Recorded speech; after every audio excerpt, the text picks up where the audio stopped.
La inteligencia artificial ha desvelado un rostro que ha vuelto a sacudir los cimientos de uno de los mayores enigmas de la historia, la sábana santa de Turín. ¿Es un fraude medieval o la prueba irrefutable de un milagro? En Paranormalmente, desentrañamos los secretos de la reliquia más estudiada del mundo.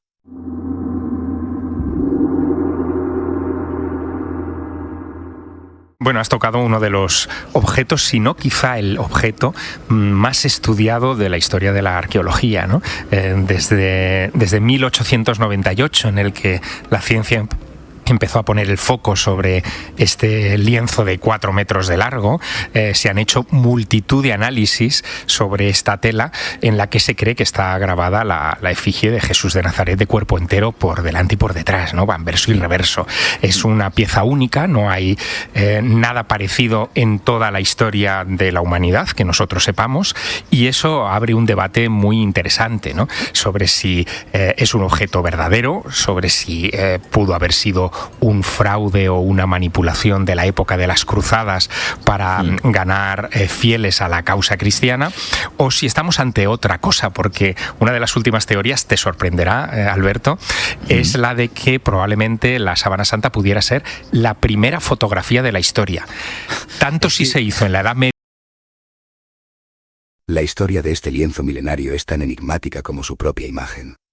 Su primera aparición documentada en Europa ya estuvo rodeada de polémica, un presagio de las controversias que la acompañarían a lo largo de los siglos. Primera noticia fehaciente de la existencia de la sábana santa es de 1353. Es una historia interesante porque es la aventura, la peripecia de un cruzado, Geoffrey de Charny, que a la vuelta de Tierra Santa se lleva a su pueblo de Francia, Lirey, un recuerdo que ha obtenido, de los santos lugares. Y ese recuerdo es esta tela que la extiende delante de la multitud en Lirey, que se queda fascinada, claro, porque reconoce inmediatamente en los rasgos de esa imagen todo lo que, los evangelios y la iconografía medieval europea representaba o atribuía a Jesús de Nazaret. Están las huellas de la corona de espinas, la lanzada, están las huellas de un clavo en el dorso de las manos y de los pies, está todo, ¿no?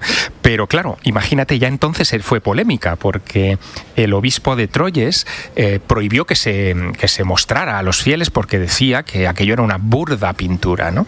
Que era una cosa muy mal hecha. Y sin embargo, el papa de la época, Clemente IV, permitió su ostensión porque vio que generaba hordas de fieles que acudían a Lirey a venerar aquel objeto que había sido traído de Tierra Santa. Así que, estamos ante... Pero el verdadero punto de inflexión llegó con la ciencia. A finales del siglo XIX, un descubrimiento fortuito transformó la percepción de la sábana santa para siempre, revelando una imagen con propiedades inexplicables que desafiaban la lógica de la época. Ese día, un fotógrafo turinés, Secondo Pia, que es de los pioneros, fíjate lo que son las cosas, claro, estamos hablando de finales del XIX, de los primeros que utilizan luz eléctrica para hacer fotografías, ¿no? Bueno, pues se le ocurre utilizar esa iluminación para, alumbrar a la reliquia más famosa de su ciudad, de Turín, y con una cámara de fotos, que era un gran cajón que obtenía negativos de cristal, le hace las primeras fotos, a la síndone.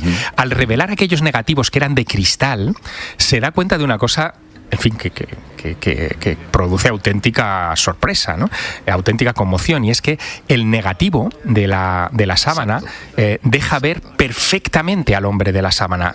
En la sábana santa lo que tiene es una imagen de algo chamuscado, ¿no? Y es un poco tenue, pero cuando se le invierten la polaridad de la imagen y se mira un negativo, claro, lo que es blanco es negro, lo que es negro es blanco, y se ve, pues casi en tridimensional, ¿no?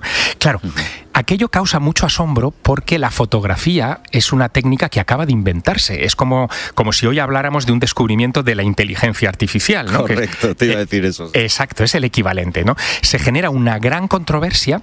La reliquia, que desde el siglo XIV estaba en Europa y que, había ido menguando su popularidad, de repente adquiere de nuevo, con ese marchamo, entre comillas, moderno o científico, adquiere otra vez un protagonismo inusitado. visitado. Pero será, fíjate, en la ostensión de 1978 en Turín, que es una celebración que se produce justo entre la muerte de Juan Pablo I y la llegada de Juan Pablo II en esos meses. Vamos, ¿no? Esto es hace 2 días, que nos entienda, porque estamos hablando del siglo XIV, cuando se halla por primera vez o se descubre esta sábana. Hasta el siglo XIX no vuelve a tener relevancia, pues no sé, la conversación social, y ahora pues prácticamente nos hemos saltado un siglo, ¿no? 1978. Sí, y en 1978, durante la ostensión de la sábana, a la que acuden, en fin, se dice pronto, más de 3 millones de fieles a contemplar la reliquia. Sí, fue un fenómeno social espectacular. Bueno, pues durante esos días se permite a un equipo de científicos que han venido de los Estados Unidos, que han trabajado para la NASA y que han estado en la creación, por ejemplo, de las cámaras robotizadas de las misiones Viking a Marte, se les permite que hagan un estudio, un examen de la sábana santa, ¿no? Y ahí los estudios arrojan una información que de nuevo vuelve a asombrar al mundo, y es que siendo analizada por esas cámaras robotizadas, en fin, que se utilizaron para fotografiar Marte, la imagen de la sábana santa adquiere perspectiva tridimensional. Fuera lo que fuese, lo que se plasmó, no es fotografía, lo que se plasmó en la sábana, parecía una fotografía, en fin, total, ¿no? Claro, esto digamos que aumenta el grado de maravillosismo, ¿no?, por decirlo de alguna manera, en torno a la sábana santa, y 10 años más tarde, en el año... Sin embargo, la ciencia no solo traería más enigmas, sino también una de las mayores controversias en la historia de la sábana santa, la datación por carbono 14, que parecía situarla en la Edad Media, contradiciendo su supuesto origen milenario. Ahí entramos en el carbono 14. Ahí está. Ahí es donde el Vaticano da permiso para hacer unas pruebas para que daten de una vez por todas el lienzo, y por lo menos, que no es poca cosa, ya que no se puede explicar cómo se formó la imagen, sí que por lo menos tener la certeza de que el lienzo es antiguo, es del siglo I o no.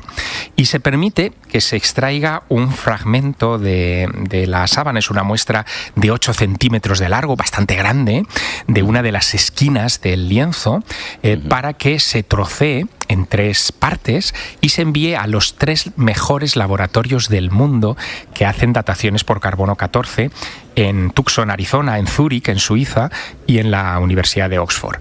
Y aplicando un protocolo, que luego si quieres entramos en detalle, de doble ciego, es decir, a los laboratorios les daban un fragmento de la síndone, pero también les daban un fragmento de un manto o de un tejido muy antiguo, pues para que lo pudieran comparar y sin que supieran a qué corresponde qué, no sabían lo que estaban analizando, pues sacaran lo más objetivamente posible la fecha. Y ahí es donde surge la sorpresa, porque los 3 laboratorios, no 1 ni 2, los 3 coinciden en decir que el fragmento analizado de la sábana santa es del año 1260 a 1390 de nuestra era. Es decir, estaríamos ante algo medieval que coincide en la época con la aparición histórica en Francia de la síndone en 1353, y se montó el Belén después de aquello, claro. Esto es a mí lo que más me fascina de los estudios científicos que se le han hecho es que aún no se ha determinado cómo se formó la imagen de la que estamos hablando en negativo, ¿no? Porque parece no haber sido pintada, eso lo tenemos seguro, no hay rostros de pigmentos en el lino, y la imagen se encuentra solo en la capa más superficial. Pero hay otra cosa que también me interesó, que no sé si fueron los estudios del radiocarbono que se realizaron en la sábana santa, que identificaron especies de plantas que son nativas solo de la región de Jerusalén, y que sugería que la tela podría haber estado ahí en algún momento. Déjame describirla muy rápido por si alguien todavía no la ha visto, que lo dudo, y se puede meter en internet mientras charlamos para verlo, pero mide, lo decía Javier antes, 4,5 metros de largo, 1,5 metros de ancho, y contiene la imagen de un hombre que parece haber sido crucificado, marcas en las muñecas, pies y un costado, y así como laceraciones en la espalda que coinciden con las heridas de una flagelación. ¿Por qué no presentamos a nuestro invitado, Javier, y nos quedamos hablando los 3? Porque seguro que tiene cosas muy interesantes que contarnos. Es alguien que ha estudiado minuciosamente la sábana santa, es el catedrático de cirugía plástica de la Clínica Universidad de Navarra, don Bernardo Ontanilla. ¿Qué tal, don Bernardo? Buenas. La datación por carbono 14 parecía haber zanjado el debate, pero para el doctor Bernardo Ontanilla, catedrático de cirugía plástica, aquellos resultados no eran tan concluyentes como se pensaba. Su análisis apuntaba a una posible manipulación que habría falseado la antigüedad del lienzo. Y en mi opinión debería de repetirse en otra zona que sea más idónea y que no sea una zona reparada, porque contiene no solo fibras de lino que habría que datar de cuándo son, sino también fibras de algodón. Me parece ser una reparación que se hizo pues en aquella época después de un incendio, ¿no? Entonces no se pudo escoger zona peor para estudiar el carbono 14. Entonces, ¿Por qué no nos explica, profesor? Porque claro, el carbono 14 yo sé que cualquier contenido orgánico, no sé cómo es la fórmula, pero al paso del tiempo hay cierta cosa que va adquiriendo que se puede medir. Pero claro, usted decía algo del algodón, y es que la sábana santa podría haber sido manipulada en algún momento y haber obtenido trazos orgánicos y que las fechasen en 1200 y pico, 1300, ¿no? Sí, hubo un incendio en Lirey y se fundió la plata que contenía la urna, que contenía la síndone, entonces provocó una serie de defectos a lo largo de la tela de forma simétrica, ¿no? Entonces la gente pues echó agua encima de la sendera para apagar aquel incendio, ¿no?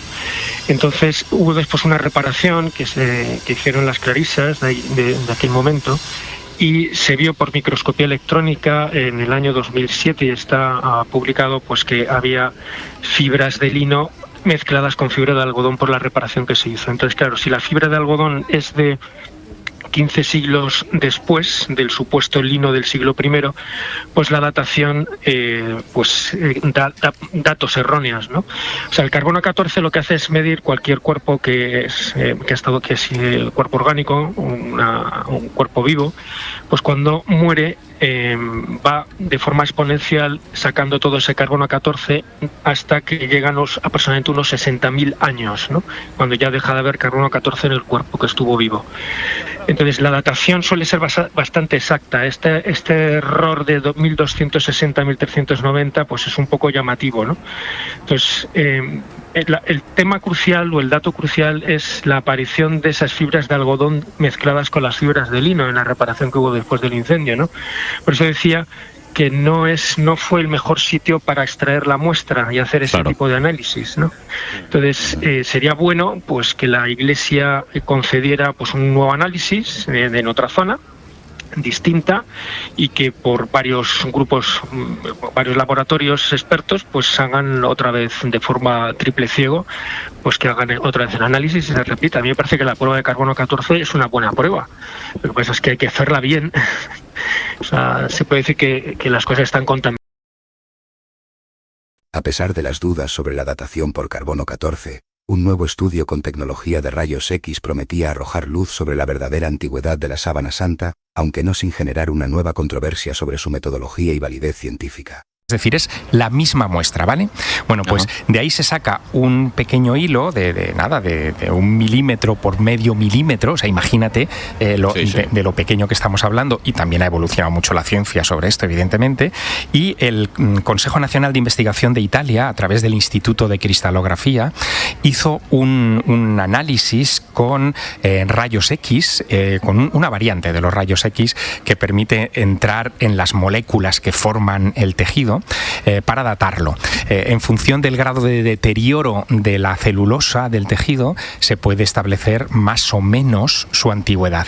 Y sobre la misma muestra que el carbono 14 ha datado en la Edad Media, el Instituto de Cristalografía italiano hace 2 años la ha datado en el siglo I de nuestra era, aproximadamente, ¿no? Por lo tanto, sobre el mismo origen de la información tenemos 2 análisis meridianamente opuestos.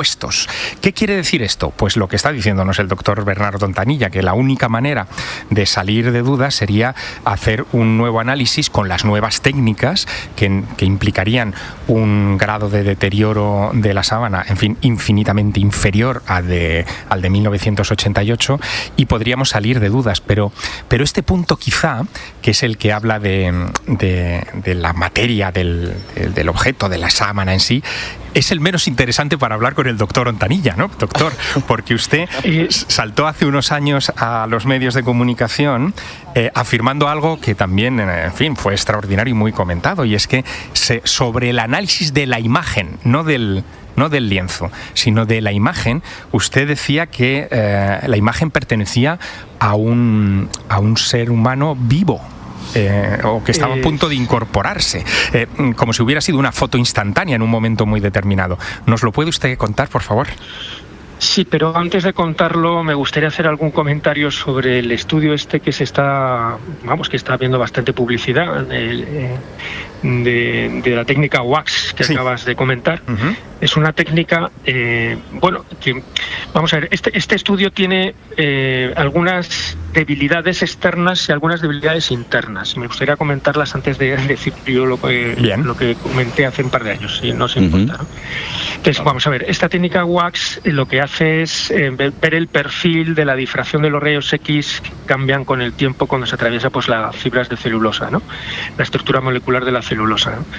Llama la atención que este estudio está publicado en una revista de lo que en el mundo de la medicina y de la ciencia denominamos predadoras, que son las MDPI, que tiene sede en Suiza y que pagando pues publicas, casi no tiene ni revisión por pares. Esto es importante porque es que si no, puede haber cierta dificultad a la hora de publicar temas importantes como es la síndrome de Turín, pues en publicaciones científicas en revistas serias, pero cuando uno publica en una revista que es poco seria, es una pena, ¿no? Y es el caso en la revista Heritage, pues es una revista predadora de la MDPI.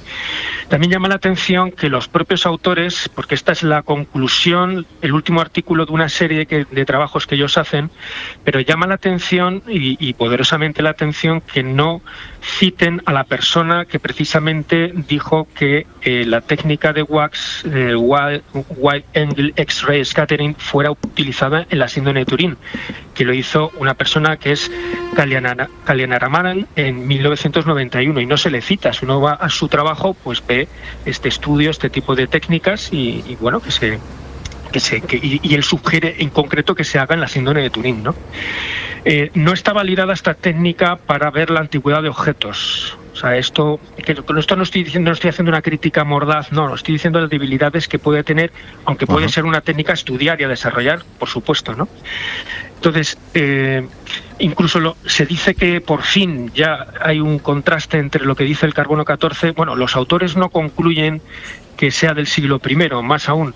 La primera publicación en el año 91 dice que esta técnica no es válida más allá de los 2000 años. Estos nuevos autores pues dicen que más allá de los 3000. De los 3000, sí, exacto. Sí, no sé en base a qué, pero bueno, que dicen que más allá de 3000 no es posible. Y no concluyen fehacientemente que sea del siglo I, porque ellos presuponen que la temperatura y la humedad del objeto pues tiene que ser constante. Entonces ellos atribuyen que si ha estado en Francia durante tantos años, pues la temperatura media de Francia, etcétera, pues ha sido de 12 grados, una temperatura ambiente de 55-70 grados. Bueno, bajo esas suposiciones es de hace 2000 años. Pero claro, la cadena de custodia del hilo que se ha estudiado no la tenemos. 2, hubo un incendio, la gente echó agua. Bueno, hay cosas para discutir. Claro. O sea, es una técnica que hay que ponerla en el objetivo, que hay que decir, bueno, oye, vamos a por ella, vamos a desarrollarla bien, vamos a validarla. Vale, o sea, en el ranking, en el ranking tendríamos todavía que considerar, evidentemente, los análisis hay que considerarlos, pero que los autores no han demostrado, ni ellos lo dicen en sus conclusiones. Hablan de probablemente. Digo porque es que si no confundimos también a la audiencia diciendo ya por fin se ha demostrado que los autores lo dicen, ¿no? O sea, hay que validarla, hay que estudiarla, si se pudiera repetir el carbono 14, pues sería interesantísimo. O sea, bueno, a mí me parece que profesor, si esto al final se llama la sección de misterio con sierra porque hablamos de cosas que todavía no sabemos si son ciertas o no del todo. Sony 51. Más allá de las dataciones y las controversias científicas, la sábana santa guarda un enigma aún más profundo, y la inexplicable perfección de su imagen. Como explicaba Javier Sierra, si hubiera sido un sudario, La imagen debería estar deformada, pero no lo está. Su perfección sugiere una formación por proyección, como si el lienzo hubiera estado en tensión en el momento de la impresión, añadiendo una capa más de misterio a su ya enigmático origen. La sábana santa de Turín sigue siendo un desafío a nuestra comprensión. Un objeto que nos invita a mirar más allá de lo evidente y a cuestionar los límites de lo posible. ¿Qué otros secretos nos aguarda? Sigue a Paranormalmente para desvelar los misterios que nos rodean.